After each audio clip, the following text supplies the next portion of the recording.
So ayun sir, kumusta naman po ang unang adjustment natin? Ano po mga nangyari ng mga nauna pa?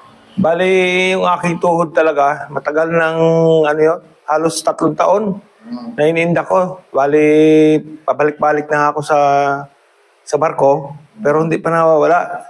Pero nung unang session natin, doon ko naramdaman na talagang hindi na bumalik, talagang maayos na. At wala ng sakit na nararamdaman. Tapos ngayon, medyo iba-iba na ang pakiramdam ko, medyo maayos na ng dalawang session. Maganda naman ang pakiramdam. At yung aking katawan ay parang medyo lumakas. At nawala yung mga sakit-sakit.